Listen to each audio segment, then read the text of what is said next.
Go. Okay. Well, today's topic is one that I thought, well, every week I get to, or not every week, but whenever I speak, I get to think of another new topic to discuss. And, after week after week after week, that can be a lot because it can get boring after a while to hear the same person up here saying the same message, and I understand that. And so I try to be as creative as I can and do the best I can, and hopefully you all get something out of it each week. But one thing I've really been excited about is this new venture that I had started up a few months ago, and it's Conscious Conversations. And it actually stemmed from when Lee Hanks was here. Lee Hanks did a fabulous seminar that was a couple of months back, and it was Myths, Mysteries, and Possibilities for 2012. And so I thought, well, he stayed with us. He and his girlfriend, Monique, were with us for a couple of weeks. And we sat out on the porch one night, and I did a little interview with him because he was going to post it on his website. It's a YouTube interview. And from that, my creative juices got flowing. I said, we did it in here again, and people really like that format. And we sort of made it our own little Oprah production here. And I thought, well, there's so many fabulous people here in this area and beyond that have great gifts, so let's just make this a regular thing. So then I'm not bound to find new things every week to talk about. I offer you many different perspectives, so you get a lot of really good teachers, great information, all designed to inspire enlightened living. And I'll give you a little back side of that. A few years ago, it's been at least 2 years ago now, I was a friend of mine from New York who's a public relations woman. I called her and I asked her to help me with some things, and she did. And one of her suggestions was, you got to have a radio show. Now, when she mentioned that, I thought, you've got to be kidding me. This is, radio, it was the last thing in my mind. I would have never thought of it for myself. Radio show. And she said, and I want you to have it by the end of the year. This was in September. I said, okay, I'll look into it. So I called a friend of mine, Brian, and said, Brian, how can I get on radio? He had a show at the time in Palm Beach. So he said, well, you know what? I got 5 days a week. You can have one of my days. So I said, okay. He goes, when do you want to start? I said, I don't know. When do you want me to? He said, how about tomorrow? So I was like, okay. Now, I never did this. Never. I walked into the studio. I didn't know which end of the microphone to hold, practically. And but I muddled my way through it and really loved it. I really did. It was a little local AM station, WPBR, where you are the star. And it was such a eclectic mix of presenters, of actually shows. There's actually Dick Farrell, who's a Rush Limbaugh wannabe, starting out in the morning, and then there's actually the white supremacist who had his show. And his dad, and yeah, truly, and then there's me, and so it was a really interesting situation. So I'd be following him in, and then we had the shock jock, I forget what his name was, some older fella that was a big guy up in New York, and he, at 82, decided he wanted to get back into it. And of course he had his 75-year-old girlfriend who had much plastic surgery, big boobs, and the makeup, and it was priceless. It was just such an experience. And and this little station. Well, what happened from that was let's see, where do we go from there? Oh, Brian says, so do you know anyone who would like to do another show? I'd like to give up one more day.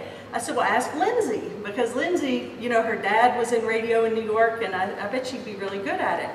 So he called her, and of course Lindsay said, yes, I'll do a show. And so Lindsay's show was, I think, on Fridays, mine was on Wednesday, and the owner of the station pulled us aside and said, you two would do really good together with a show, have you ever considered that? We're like, we've never considered this a month ago. I mean, so, well, yeah, let's do it. So we did it, and so yeah, say yes. And so we did, and we had this show, and then it was 5 days a week, and it was going into the studio every day, which was about a 35-minute drive each way. So it got a little bit tumultuous and also expensive. Someone suggested Blog Talk Radio. I said, Blog Talk Radio? What's that? And sure enough, it's an internet radio opportunity that everybody's on it. Chopra has a network there. I mean, everybody you can imagine has networks on this. So Lindsay and I started a network, the Art of Living Well Radio Network. And now we have 5 shows a week. So that way, our show's on Thursday. I have the Golf Course in Miracles on Wednesday night with my friend Jean Bogart, who I've co-authored our book with. And then Tuesday, Tolo Perry, it's Tolo. He started a show, which is another funny story within itself. He came to stay with us. He spoke here. I know many of you all saw him a few weeks ago. Fabulous guy, longtime friend. And he's been living in Costa Rica, but he's spending the summers now in Asheville in a tent. And it's not because he has to. It's a choice, you know. It's just that he's gotten so tuned into wanting that to be his experience. He's a wonderful man. And so he comes in and he starts asking me questions, and I said, would you like to do a show? He says, I think I would. So he said, he literally left our house 2 days later shaking his head saying, I was living in the woods, I sort of unplugged from everything, in the world, gotten very peaceful, and now I'm doing a radio show. What happened here?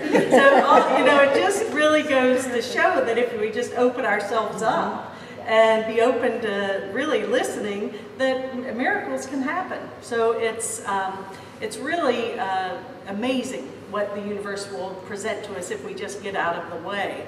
We also have a wonderful show, Margaret Ann Limbo, who was here a few weeks ago, Chakra Awakenings, wonderful woman. She's been on a book tour for this whole summer, really great gal. And her show's wonderful guests. And then we have another couple of ministers from Alliance of Divine Love that do a show called Consider This on Mondays. So we've got a great show between starting off with Nancy Ash and Linda Nelson and ending with Margaret on Friday. Incidentally, we have Saturday and Sunday available if anyone's interested. So you never know. Maybe someone out there has something they want to say. And I'll train you. It's real easy. And it's fun. But it really is. We're living in a time that information is there.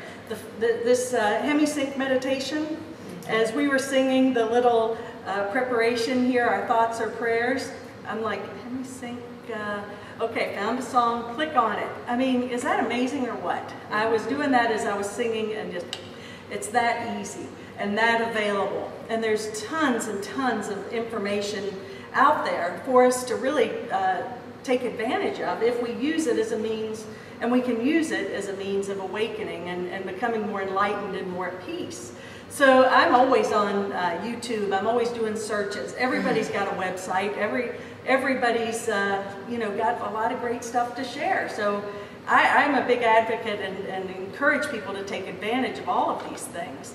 So what I thought I would talk about today, because it's the one message. I've always been a seeker. What really led me to A Course in Miracles and got me on my spiritual path was trying to find something that made sense and some commonality, common thread that flowed through everything.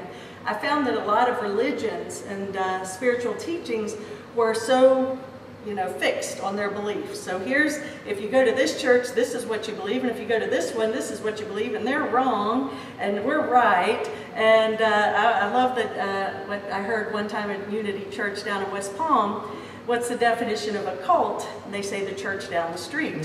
So there you go. So it's just, if you don't believe our way, then guess what? You're wrong. Well, I am so far from that, because I've found that number one, there is a common denominator, a common thread that flows through everything.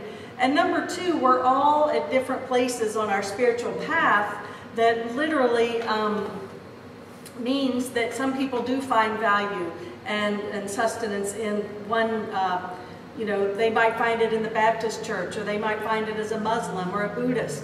So they all have value, but it's just really, I think most people that are drawn to this place and this environment are people who really want an expanded viewpoint and perspective and, you know, of what's possible. So I encourage people, you know, listen, take what you like and leave the rest. If it resonates and makes sense to you, it's wonderful. I'm not here to, you know, pass out Kool-Aid and say this is the way, but really to say here's an option. Listen. If it makes sense, then use it, and if not, just say, well, that was interesting, and move on. So this Conscious Conversations has gotten some momentum. We have wonderful speakers coming in pretty often. You know, at least I try to get 2 or 3 a month, and then I'll participate and speak at least once a month. But up till now, I was saying, well, you know, how can I sort of tie in everything and everyone that's been here already? And what was their common thread? And actually, there was a lot of different faces and seemingly different messages, but there really was a common link, and I want to share that with you guys. And the message today, it's all good, and it's all God. It's Ellen's daughter is so funny. You know, she's always, for years, she said, that's all good. And she takes on this, it's all good, Jimmy. And there's no Jimmy, it's all good, Jimmy. But who's Jimmy? We don't know who Jimmy is, but she's got an imaginary friend, that's all good. And so, you know, but it's all good and it's all God. And I say, really, it is. And so I'm going to start with the first person, as I mentioned, Lee Hanks. And his message was a little abrasive, a little abrupt, a little frightening for some people, because he is a long-time student of really extraterrestrial beings. He's actually experienced many, many amazing things, and from outer realms, external realms beyond anything we imagine.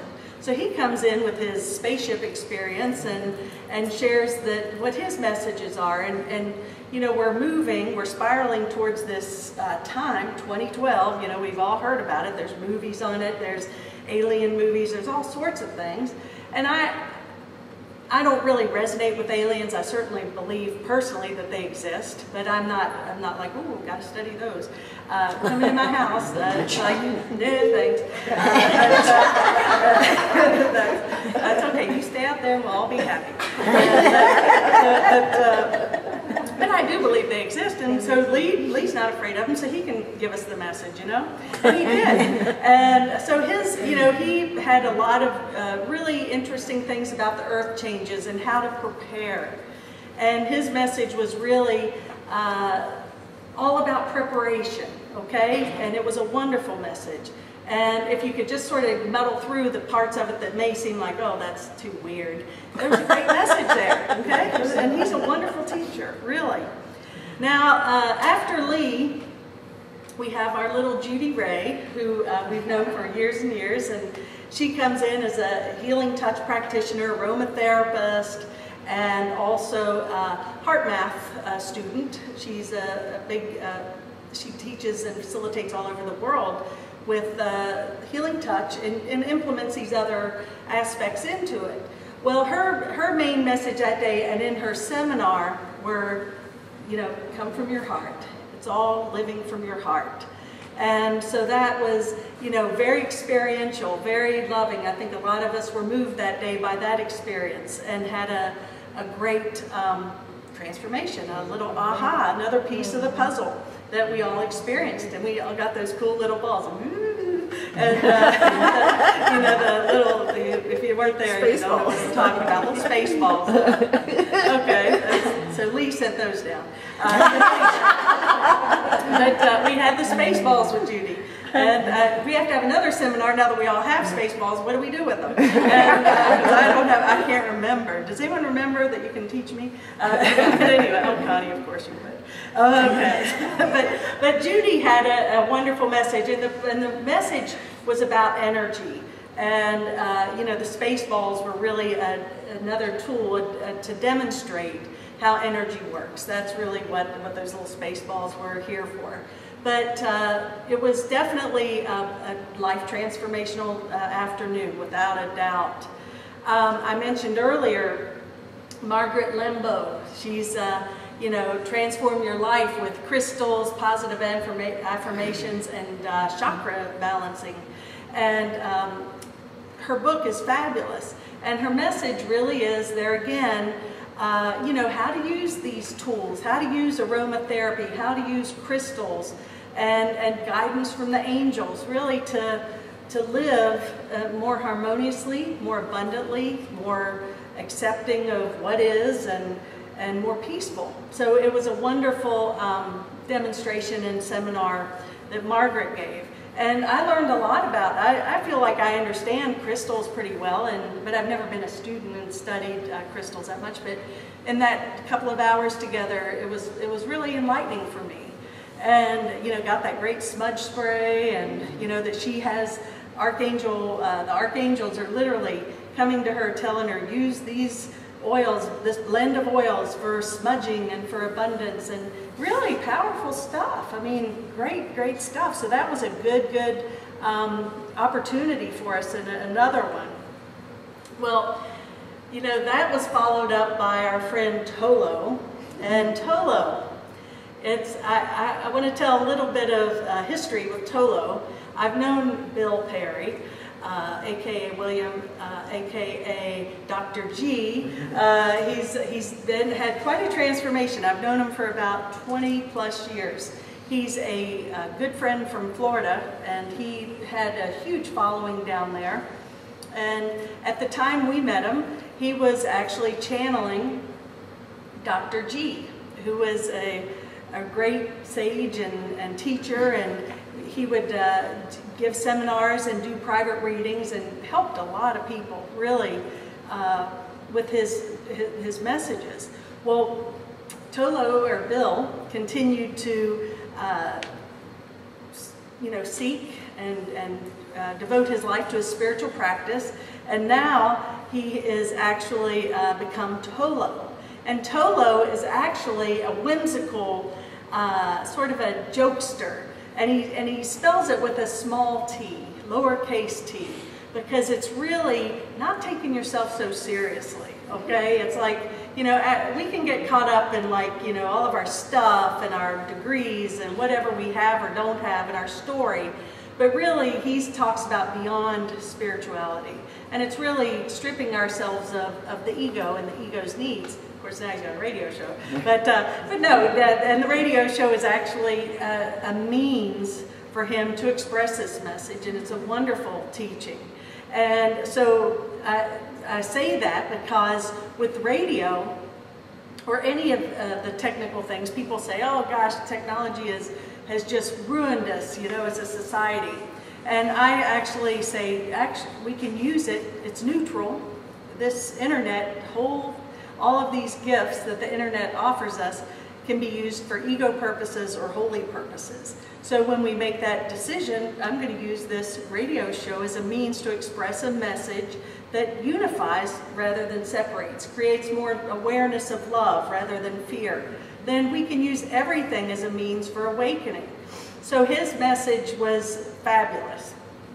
Really, I love it, and his show, I really do encourage you guys to listen to all these shows, because they're really good stuff. Shelley Entine, you know, it's amazing. Reverend Shelley, we've known from Florida. She moved up here years ago, not too many, 6, 7 years, I think. She's an Alliance of Divine Love minister, like some of us in here are, and she is a fabulous astrologer. And she's also an aromatherapist, and she's also an EFT practitioner. So we got to experience all of those wonderful teachings from Shelley. The one thing that really, I would have to say, and she's also a poet, or a published author, she the one thing I got from Shelley more than anything, the one thing that stuck into my mind, and a few people I've talked to about it, was about evolution. And everything that's occurring right now seems, whoa, what's going on? I mean, the economy, the weather, government, all over the world, mass chaos, really, a lot of stuff. And, you know, it's from an astrological perspective, it's really understanding that it's not about us interfering with this at all, but understanding this is a means of evolution. And we can go in there and we can try and fix and change it and whatever we think we need to do, but really it will delay our spiritual evolution, and we're actually moving towards a really cool place, you know. So, you know, we can delay it or we can allow it to happen. But she really has some great insights, and a lot of you know, the dates that she picks out are, you know, pretty big events. The 17th of this month was a big date for her. And the event was the economy last week, you know, took a big nosedive. She said, I don't know what it is, and it's not about astrologers predicting, but it is the way the science of the stars are aligned and the planets, that they can predict that, well, this is going to be a day when there's some shaking up, things like that. So, you know, there's a lot of interesting things about astrology, and I really never had an interest in astrology more than just a, you know, little bit. And now she's got my attention a little bit with it. So it's a great to have this opportunity for me. You know, it's all about me. And so I'm glad that we can bring these people in and you know, share them with you guys, because it's world class and cutting edge information we're able to get here. Now, last week, while we had the experience, the moving experience in Florida, and we were trying, our intention, the plan was, we're going to go pack this house up in 3 days, Wednesday, Thursday, Friday. We're going to drive back up on Saturday, and it's all going to be done. And Friday night, we're tired, we're drinking a beer, and we're like, how's this going to happen tomorrow? And I'm like, I got to be up here, and I don't know how it's going to happen, because the house is still, and Ellen, God bless her sister-in-law, Mark and I will pack everything up. You all just leave, don't worry. I'm saying, we can't do this to these poor people. They would kill us. I mean, really, they would, or kill them. I don't know. But it's not, it wouldn't be good. So what we came up with is I got a flight, flew up last Saturday, and then did the service and flew back down on Sunday. And it was wonderful, because I really wanted to be here because I had Joe Gallenberger scheduled. And I really am so excited that he has decided to take part here and be a part of our center. And I really want to encourage that and build that for him, because we are really blessed to have him here. So I did manage to come here. Of course, my interview with him was like glazed over eyes, and you know, wasn't my best, but we got it done, and we got her done, and so and jumped back on the plane and flew up, but flew down, whatever, wherever that way. So anyway, but I really was touched by his message. And I just said, oh, thank you, God. This was like exactly what I asked for. It's all about me again. This is what I need. God, I really want something to get my life, you know, I always, sometimes when I'm like this, I'm like, okay, what's the next thing? How can I sort of get back on course? And this was it for me. And it really was, I recognized that there were some patterns of thought and behavior that I wanted to shift. And I certainly believe in his teaching. The premise of his teaching is balancing the brain and the science of it. But I knew, there was that knowing part of me that this was good. And it wasn't only good for me, but it was good for all of us. And good for the city. I mean, good for everyone, really, the world. So I really loved his talk, and we were blessed yesterday to have the opportunity to spend a few hours with him, experience firsthand the two meditations, the hemisync meditations. And I just, from what we shared earlier, a few of us really were transformed by that. And it literally gave a way and a means. I think, as he said yesterday when he was, some monks had broken down crying to him, saying that, you know, you have figured out a way to get to this place where we have spent 20 years and more getting to. And this whole Monroe Institute's training has really accelerated the process of getting to that place of our inner truth, our inner power. And so it really is about, you know, recognizing that, tapping into it, and going with it, bending spoons, you know, using this energy in the casino on the Vegas adventure. Also, that those, as he said, is not really the goal. It's just a means of showing us what's possible. But from a personal perspective, you know, we can use this for healing relationships, healing our bodies, healing our limited beliefs, forgiving and letting go of our past. And this is, you know, ways to do it. So it's a blessing that we all got to experience yesterday. And hopefully the next time more of you all will share the word, and we figured we could have 30 people for a seminar in here. And I think it's, we're going to sell out of that one. But all of these things, and then, of course, has anyone gotten that YouTube video this week, by the way, The Quickening? The Quickening? Just Ellen and I? Really? Okay, so there's a lot of, you know, Facebook, there again, how do you do Facebook? I said, because I get great information on there, really. I don't sit here and say, oh, I had a hot dog for lunch and took the dog for a walk, you know, whatever.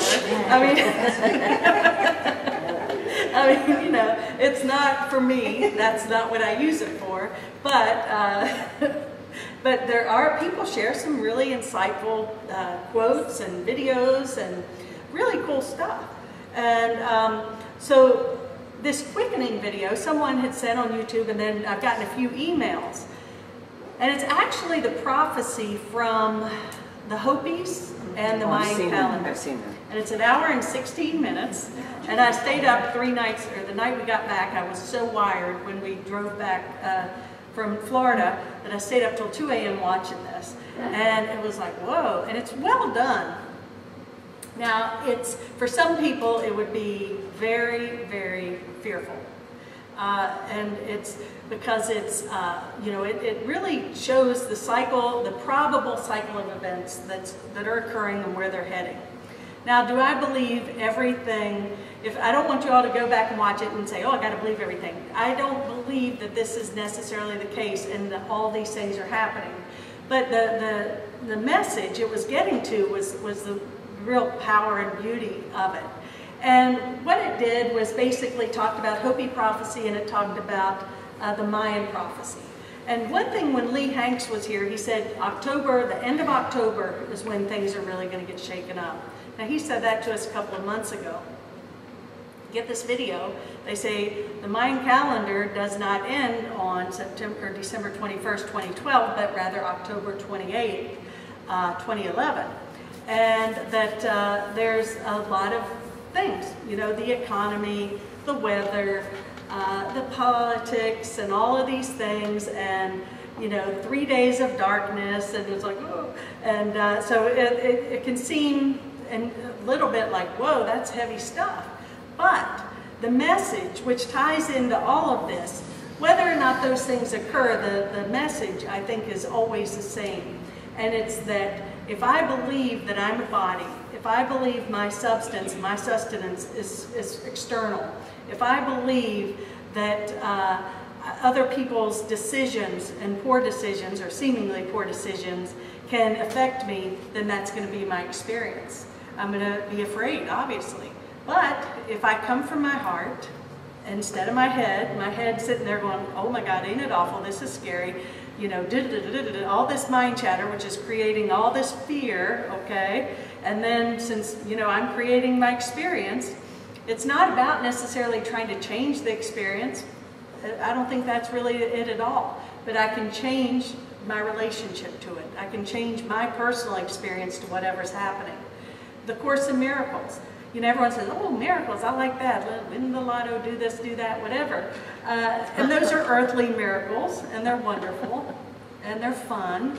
But the miracle is really a shift in perception, meaning that, you know, true mastery is when, even if all of these things happen, which who knows if they will or not, whatever's happening in my world, I can be at peace, truly. And I don't need my external circumstances to be any different than they are for me to be at peace. And that while it takes a lot of the pain out of it, it takes a lot of the fear out of it. Because, you know, we all, as we've learned, you know, 7 billion people on the planet, we all have our own individual ideas. Well, this is what it needs to look like. Well, this is what it needs. We all have 7 billion different ideas of what peace would look like. And it's usually based on, well, this is the way I want it, so that's the way it's good. And so, you know, we're never, this world is not meant to be fixed. It's meant, as A Course in Miracles says, meant to be forgiven. So what we need to do is get out of our analytical mind and get into our heart consciousness. And when we come from that place, we use the tools of Gallenberger. We use these tools. We transcend the need of anything external to be any way.